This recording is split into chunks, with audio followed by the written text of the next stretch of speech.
Oh shit, my channel's been dead for about 4 months, and it's January. You know what that means, right? It's time for unoriginality and counting down my favorite anime shows of the year. Let's go!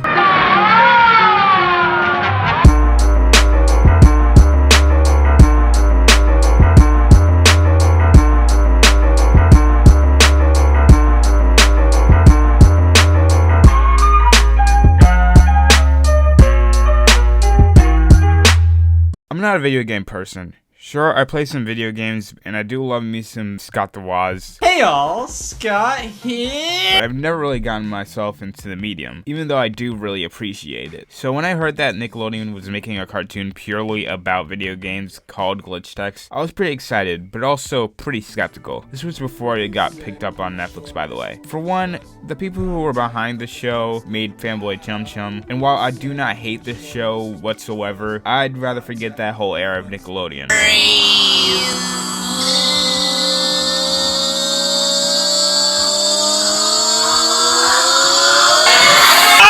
Two, even if it was good, would they really support it? What I mean by that is that Nickelodeon barely supports their animated lineup besides SpongeBob and the Loud House. And when you don't meet those numbers, yeah, you get shelved into Nicktoons pretty quickly. So yeah, I was pretty skeptical until the show was officially out. It took about 4 years until the show was announced, and it got picked up on Netflix, as I said. So the show just came out, and it's really fucking good. The characters are amazing, the animation is spectacular, and it is funny as hell. Miko and Five's chemistry is really cute, and the rest of the characters are really cool too. Mitch Williams might seem like a douche, but he is a really interesting character that I would love to learn more about. Zara is one of my favorite characters in the entire show. Anish, while not given enough screen time, he's also a pretty cool one. Bergie is fucking Bergie, and I love him. There are a bunch of more characters I want to talk about. Fucking Phil, but I really want to keep this short. The show is also being close to being canceled, which is pretty sad. We really need more animated shows like this, so please go check it out on Netflix. It's definitely worth your time. And honestly, I really want them to pick it up. It is really good. Thank you very much. Remember Regular Show? Remember how fucking funny it was? Remember when it did a bunch of adult jokes? You pissed me off. Remember when... I'm pretty sure you guys know where this is going. Close Enough to me is one of those shows that came and went, which is a total shame. Besides the first few weeks when it came out, nobody was talking about it, but I fell in love with the show ever since I saw the first episode. What really makes the show so lovable are the characters and the dialogue. Unlike Regular Show, which is another show that JOJI Quintel created, this is a script-driven show instead of a story-driven one, and it's one of the show's greatest strengths. Since this is an HBO Max original, they can get away with anything that would be a no-no in most networks. Most of the jokes that are in the show are really funny. The most notable one is the "I'll show you a post" one. That one always cracks me up. Here, I'll show you a post.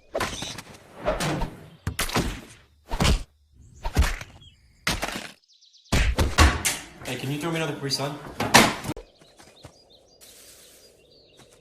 Or this episode about Josh and Emily going to a fashion district, and then they find some homeless children, and then it turns out they were really just street urchins. I thought that was hilarious, and it is really funny. There are a bunch more amazing jokes and episodes in this show. I'm not going to go through every single episode, though. I highly recommend you watching this show. Again, it's on HBO Max, so go check it out if you can. Lavender Dream Time? Yes, please. First pour, though. Daddy doesn't like it too strong. Y'all, let me set the record straight when I say I do not like Disney. Sure, when they make some quality stuff, it's great, but them as a business is really scummy. Charging you $30 for a horrible movie that nobody wants to see, to moving most of their animated programming to a channel that nobody has access to canceling some of the most beloved shows in the animation medium just to be replaced by some peanut jokes, to even go to the lengths of quote-unquote representing the LGBT without even doing jack shit about it. I could go on and on and on about these issues that I have with Disney. Hell, I can make a whole video about it. But that's not what we're here for. The Owl House was announced alongside Amphibia. A few thoughts on Amphibia for a second, specifically season 1. I thought it was fine. The show does have a bunch of potential, but I never really gotten the fact that this is a fully story-driven cartoon. They rarely even touch the story and aspect of the show in favor of episodic episodes, which would have been fine if the show didn't put emphasis on it being story-driven, which is a shame because I love Matt Brawley's writing. He wrote some of the best episodes of Gravity Falls balls. I've heard that season 2 is a lot better, and that might be true, but I'm not gonna hold my breath on that. I will go check it out though. It might be great, it might be terrible, who knows. But The Owl House, in my opinion, is a way better show. Luce, while it took a while to get used to, she's a great main character so far. My biggest problem with Luce though is the fact that she's an overused main protagonist with the weird, bubbly, extroverted character trope that we've been seeing in most Disney Channel originals nowadays. Now, I don't have any problems with that trope, but it's kind of getting redundant, and I'm not seeing this trope stopping anytime soon. But other than that, she's pretty cool. I would have loved to see the beta version of Luce. That would have been awesome. Ida is great. Wendy Malick does a fantastic job voicing her, and I couldn't think of anyone else who could do a better job than her. King is adorable and hilarious. I really hope that we get to find out more stuff about him, to flesh him out more. Hootie is also hilarious, and I do not get the slander that he gets. Alex Hirsch does a great job voicing these characters as well. Willa and Gus are great characters, but I wish they both had more screen time to flesh them out as well. Now I'm hearing that most of the side characters will get more depth in the next season, but who knows? Maybe that'll just change in the next coming years. Amity is an amazing character, and I don't think I can talk about her in justice, so I'll keep it brief. I love the way that she's written. Amity has made a really deserved transition from a generic one-dimensional bully into a really fun, likable love interest for Luce. In the first season, no less. Speaking of that, Enchanting Grobbin, right? This was the episode that put the Owl House into the mainstream, and oh boy, is it a great episode. There are a bunch of reviews and analysis videos on this episode, so I won't be talking about it today. Plus, I'm running out of things to say about this show. Just go watch it now. It's on Disney+, and also to the homophobes and Karens who hate the show just because it supports the LGBTQ and how it isn't Christ-like, and it supports Satan and all that junk. Fuck you. All right, jeez. You never want to have any fun. Ow. Who?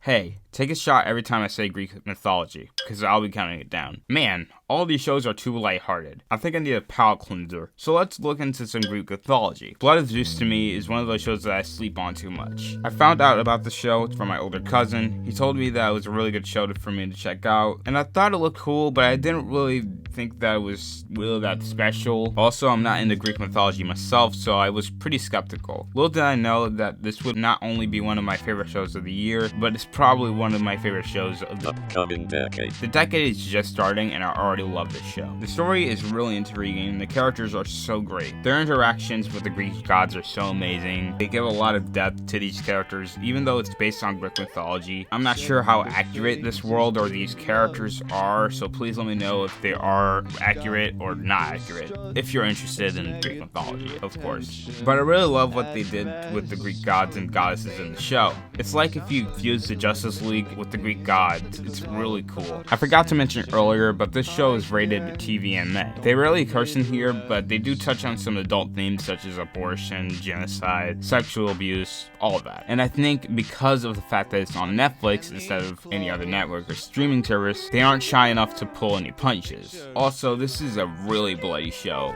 It kind of got to the point where I almost got squeamish at some scenes. I'm not planning to show you any of that stuff because I want this to be as accessible as possible, but please keep in mind, do not eat before you watch this show, man. I'm pretty sure that's all I have to say about Blood of Zeus. I definitely recommend it if you're into action shows or Greek mythology. Jesus Christ, I've been saying Greek mythology a lot. So here are the honorable mentions. Before I start them, I will be shouting out some animated films that I've seen throughout the year and some shows that I've seen throughout 2019. Sure, it's kind of off, but I really want to talk about these for a while now, and also, no spoilers. So without further ado, let's begin. Soul. This movie is better than the whole marketing for it. It's really good, but the end credits scene at the end is oof. Just oof, man. Hilda season 2. This season is definitely worth the wait. I highly recommend watching Hilda. It is so good. Just go watch it, man. It's so good. Primal. Guys, I know this might be a shit hot take, but I honestly think that this is Gendy's best work, period. I think that the best part about the show is the fact that there is no dialogue. Surprisingly, there weren't that many bloody scenes as much as I was anticipating entertaining. I mean, sure there are, especially the first episode, but the most of it is just phenomenal chemistry between Spirit and Fang's relationship. It's a really good show, and it's only 5 episodes long, so it's a quick binge, and it's really good. Definitely go check it out, and I'm really excited what Genndy Tartakovsky has in the future. Over the Moon. Wow.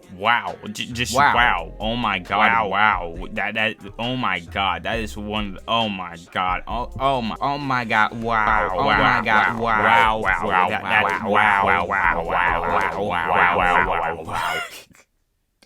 Wow. The Midnight Gospel is a show that you want to get in the first watch. It definitely needs at least a second rewatch for it to work, even though it is taken from a podcast by Duncan Trussell, who also voices Clancy in the show, my son. That doesn't really matter unless the topics in the show aren't that interesting. And to be quite honest, it wasn't really interesting in the beginning of the series, hence why it's on honorable mentions. But again, I highly recommend giving it a watch or two. I think it needs a second season at least. Why aren't y'all watching Infinity Train yet? Yeah, so about this honorable mention, this show got canceled, and I'm pretty bummed out about this one. It's just rest in peace, man. This shit fucking sucks. Fuck AT&T. I hate the fact that people call this show underrated. Sure, I would say it's overlooked more than any other show that came out that year, but not really underrated. If it was underrated, then why would everybody on Earth talk about it? Either way, you gotta watch this show. This is an anthology series, so each book talks about a different topic with a different cast of characters, and it works so well. Tulip's story is a story that I can relate to because I grew up with a divorced parent. Jesse and Lake's stories parallel each other so well that I want a spin-off with these two. Since Simon. Jesus Christ! I wish I could go on and on and on about this show, and maybe it'll get its own separate video. But in the meantime, go stream Infinity Train on HBO Max. The show is in a similar situation with Glitch Text, and I need this show to get in the mainstream. Please go watch it. It is amazing. Green Eggs and Ham. This show came and went, didn't it? It's a really fucking shame because this show is pretty amazing. The animation is really fucking good. It is so well made to the point where it's one of the most expensive animated shows that Netflix has put out throughout the past, I don't know, life. The story is also surprisingly good as well. While yes, it does take the source material and stretch it out to a full-length series, it pulls in a twist to the iconic story that we all know and love. It's also pretty heartfelt. I definitely recommend watching this show. It's really well made and it does a great job to making it fresh and new while taking a story that we all know and love, and it is really good. Please go check this out, and I really can't wait for season 2.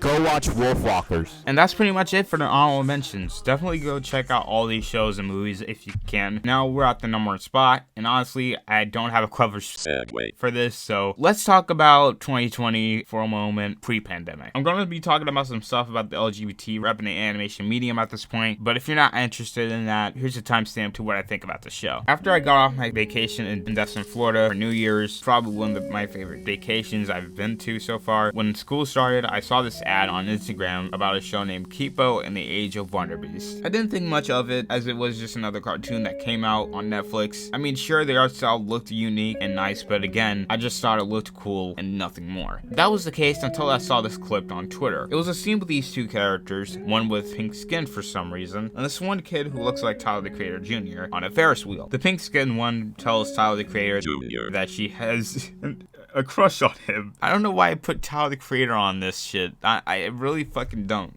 But he wasn't really interested in that. And he responds with this. Yes, because I'm gay. Not only did this interest me in the show because I'm a black bisexual mess, but the show made history. Up until that point, we did get some LGBTQ rep in the animation industry, but not to the point where characters get to even say that they're bi, gay, trans, lesbian, etc., etc. Not to say that people haven't been trying to get there, of course. I mean, when Alex Hirsch and Darren Nefsey were working on their respective shows on Disney XD, and they wanted to get LGBT rep in their shows, Disney would either reply no, or if you're lucky, your episode gets airtime. But the downside is that your episode gets banned or the episode gets no promotion. You see why I hate Disney? I mean, with the Owl House, they're getting better at it now, but that would just change in a matter of seconds. Don't get me wrong though, I hope that the Owl House gets the representation that it needs, but I'm not holding my breath on that. I mean, the closest that we ever had to LGBT rep throughout the whole show's life was She-Ra and the Princesses of Power. And while as great as it was, I think that I glorified it a bit in the final season. Again, not to say that it was a bad season, I liked it, but I think that it did too much for the community to the point where it kind of felt cheesy. I might do a future video on this, but in my honest opinion, Kipo is one of the best LGBT rep that I've seen in a while. And while this isn't the only reason why Kipo is in the #1 spot, I really have to appreciate the way they approached it. What I really love about Kipo are the characters. Most of the characters are so good. Kipo herself is a very likable main character. Karen Fukuhara did an amazing job as her. I loved her energy. Her character arc is about her finding her own anchor, her parents, and basically finding more about herself. And while this isn't the most original arc in the world, they put so many new things to make her arc stand out from many main character arcs from many other cartoons. And it works so well. Wolf is one of my favorite characters from the show. She has this no-nonsense tone with her, and the reasons why are kind of spoilery, so I won't be talking about it here, but she has one of the best character progressions in the entire show. She definitely shines in season 2 in my honest opinion, but either way, she's pretty darn amazing. Benson is also a great character. Yes, he's one of the reasons as to why the show is popular, and yes, he made history. But people really miss one of the best qualities of his character, and that's him putting his friends first. He is such a caring character, and I don't think there's a dull moment when he's around. That goes for all the main characters, really. Dave is sex, and Mondu is an adorable pet character. She's voiced by D. Bradley Baker, and this isn't his first time voicing a pig. Wearing a plastic bag on his head.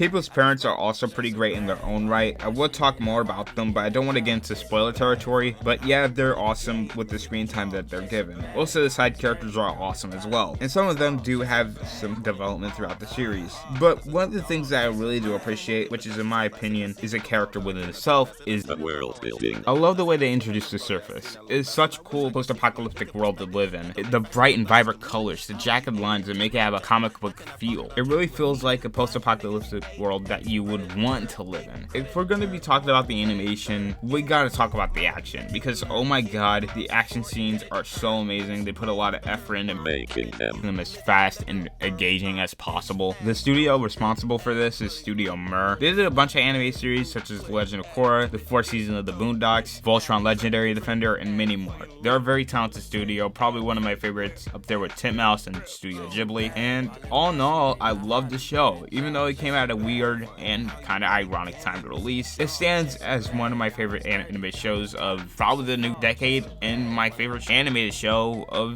2020. Just think about what we do in a day and go, whoa.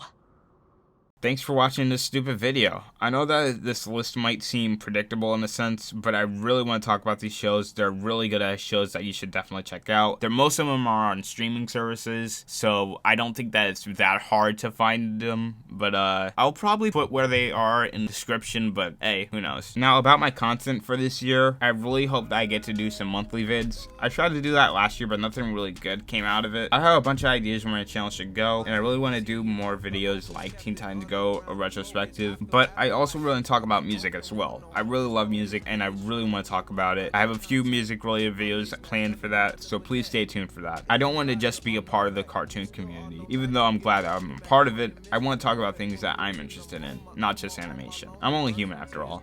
Or am I? He hasn't been uploading since August. He's probably a robot. That nigga. Now, for the highly anticipated Star vs. vid, it is coming. I hope that it comes in February because I do feel confident in myself to actually do it. If not, then whatever. It's probably coming in the year. The only thing that I'm afraid of is David Pike's uploading the Turkey Tom vid before I upload my Star vs. vid. It's a scary thought and a scary timeline to be in, but I don't think that's gonna happen because he barely wrote anything. Yo guys, I do not have beef with David Pikes at all. But still, I'm gonna beat yo ass David Pikes when I get that Star vs. video running. I'm not playing around. This shit is gonna be off the chain, and I bet yo ass I'm going to make it banging, bro. Again, no beef. I just like fake drama. That's all I like. Yeah. Thank God I wrote the intro. 2 more things before I go. I made myself a card so y'all can know more about me, and my socials are right in there, so please go check that out. One last announcement, my Discord server is back. I really hope this server doesn't die on me like the last 2. I'm trying to do more VCs every weekend because I'm kind of busy on the weekdays, school and all that. So yeah, those are my announcements for 2021. Subscribe, I guess ring that bell. I don't know, do what you want to do what you feel like doing. If you guys have any just constructive criticism towards this video or have anything funny to say, please comment down below. I'll see you guys in 2012. It's gonna be a good ass year, I promise. Or maybe not, who knows. Miles signing out.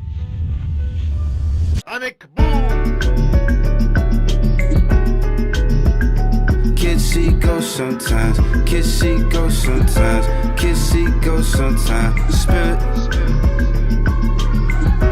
moving around, just moving around. Kids see go sometimes, kids see go sometimes, kids see